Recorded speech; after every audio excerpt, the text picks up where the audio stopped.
Thomas and Friends, Book 22, Henry the Green Engine.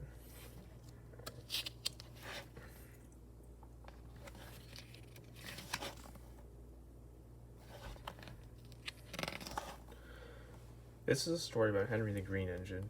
Henry was often ill and couldn't work, but then he tried some special Welsh coal and soon got the chance to show everyone just what he can do.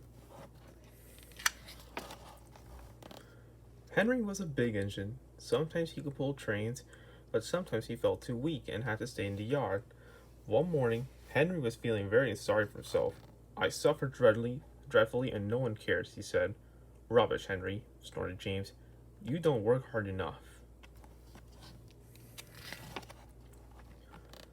The Fat Controller spoke to Henry. "You're too expensive, Henry," he said. "You have lots of new parts and a new coat of paint, but they have done you no good. If we can't make you better, we will have to get another engine instead of you." This made Henry, his driver, and his fireman very sad. The Fat Controller was waiting when Henry came to the platform. He had taken off his hat and coat and put on overalls. He climbed onto Henry's footplate. Henry managed to start, but his fireman was not happy. "Henry is a bad steamer," he told the Fat Controller. "I build up his fire, but it doesn't give enough heat." Henry tried very hard to pull the train, but it was no good. He didn't have enough steam. He gradually came to a stop outside Edward Station.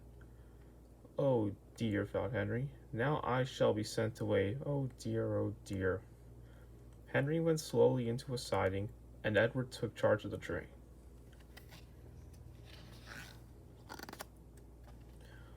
"What do you think is wrong, fireman?" asked the Fat Controller. "It's the coal, sir," he answered. "It hasn't been very good lately. The other engines can manage because they have big fireboxes, but Henry's is small and can't make enough heat. With Welsh coal, he will be a different engine." "It's expensive," said the Fat Controller, "but Henry must have a fair chance. I'll send James to fetch some." Henry's driver and fireman were very excited when the coal came. "Now we'll show them, Henry, old fellow," they said. They carefully oiled Henry's joints and polished his brass until it shone like gold. Henry felt very proud.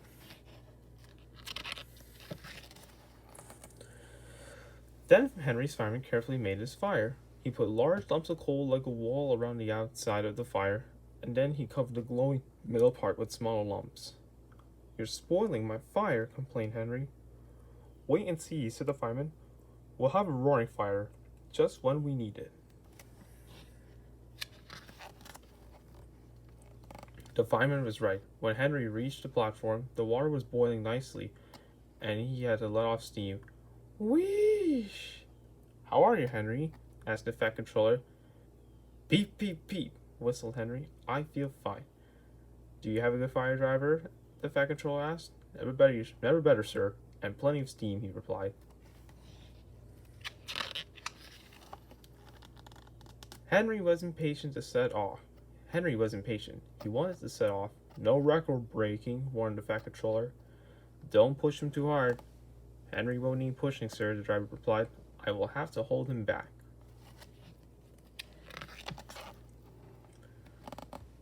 Henry had a lovely day. He had never felt so well in his life. He wanted to go fast, but his driver wouldn't let him. "Steady, old fellow," he said. "There's plenty of time." But still Henry was quite fast, and they arrived at the station early.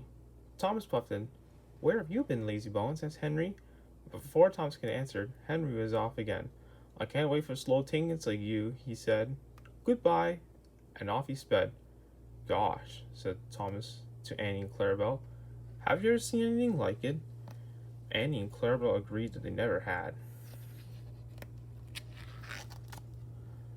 Henry was very happy. With his new Welsh coal, he could work as hard as the other engines. Then one day, Henry had a crash, and the Fat Controller sent him to be mended. Workmen gave Henry a brand new shape and a bigger firebox, so he wouldn't need special coal anymore.